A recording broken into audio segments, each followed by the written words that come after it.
दोस्तों, दशहरा बहुत पहले ख़त्म हो चुका है। देश में जगह जगह रावण का दहन हो चुका है। युद्ध में रावण की मृत्यु के साथ ही जब राम की जीत होती है तो उस दिन ही हिंदू धर्म में जीत की इस खुशी को दशहरा त्यौहार के जरिए जाहिर करते हैं।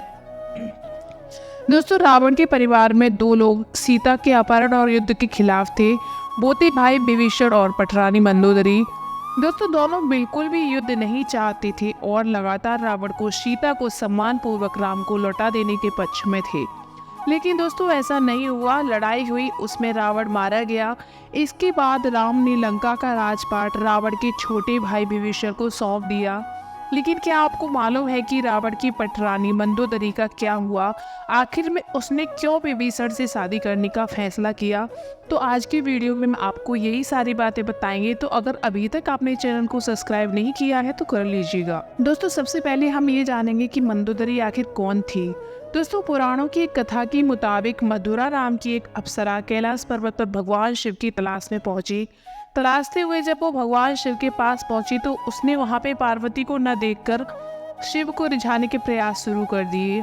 जब कुछ समय बाद पार्वती वहां पहुंची तो उन्होंने मधुरा के शरीर पर शिव की भस्म देखी और फिर वो क्रोधित हो गई। पार्वती ने मधुरा को श्राप दिया, वो 12 साल तक मेढक बनी रहेंगी और कुएं में उसका वास होगा।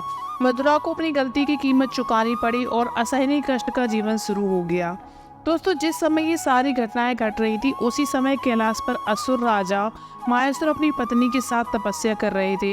दोनों एक बेटी की कामना के लिए तपस्या कर रहे थे। 12 वर्षों तक दोनों ने तप करते रहे। इधर मधुरा के शाप का जब अंत हुआ तो वो कुएं में ही रोने लगी। सौभाग्य से असुरराज और उसकी पत्नी दोनों कुएं के नजदीक ही तपस्या में लीन थे।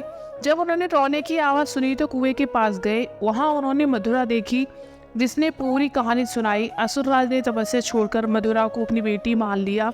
मधुरा का नाम बदलकर मंदोदरी रख दिया गया। दोस्तों, असुरराज के महल में मंदोदरी को राजकुमारी का जीवन मिला।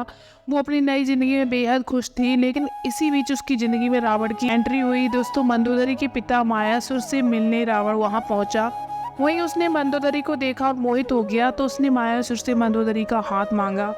दोस्तों, मायासुर ने ये प्रस्ताव ठुकरा दिया तो क्रोधित रावण मंदोदरी का अपहरण कर लाया। दोनों राज्यों में युद्ध की स्थिति बन गई। लेकिन मंदोदरी जानती थी कि रावण उसके पिता से ज़्यादा शक्तिशाली है, इसलिए मंदोदरी ने रावण के साथ रहना स्वीकार कर लिया। दोस्तों, मंदोदरी का चरित्र रामायण में बेहद नैतिकतापूर्ण दिखाया गया है। जब रावण ने सीता का अपहरण किया तो मंदोदरी ने इसका खूब विरोध किया। मंदोदरी बार-बार रावण को समझाने का प्रयास करती रही कि दूसरे की पत्नी का अपहरण अपराध है, लेकिन रावण नहीं माना। आखिरकार राम के साथ युद्ध में रावण की बुरी पराजय हुई और वो मारा गया और मंदोदरी विधवा हो गई। दोस्तों, रावण की मौत के बाद भगवान राम ने मंदोदरी को विभीषण से शादी का प्रस्ताव दिया।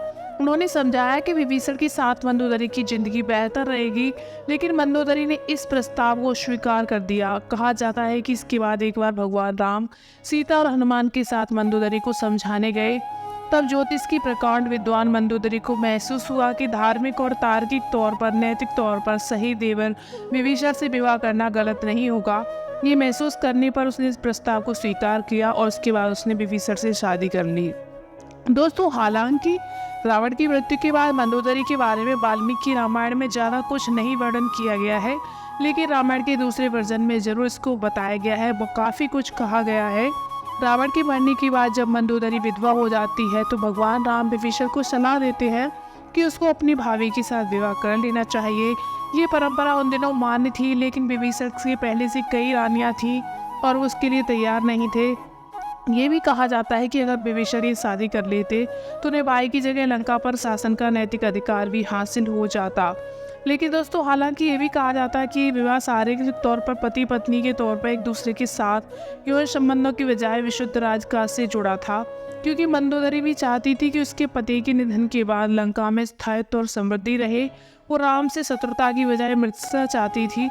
रावण की मृत्यु के लिए उसने राम को कभी जिम्मेदार नहीं ठहराया। दोस्तों, एक वजह यह भी बताई जाती है कि रावण के निधन के बाद मंदोदरी भी उसकी चिता के साथ सती होने जा रही थी, लेकिन राम ने उसको रोक लिया। इसके बाद मंदोदरी के पास देवर से विवाह करने के अलावा और कोई विकल्प नहीं बचा था। उम्मीद करते हैं दोस्तों आज का वीडियो आप लोगों को काफ़ी ज़्यादा पसंद आया होगा। वीडियो पसंद आया तो चैनल को लाइक करने के साथ साथ सब्सक्राइब ज़रूर करना। Thanks for watching.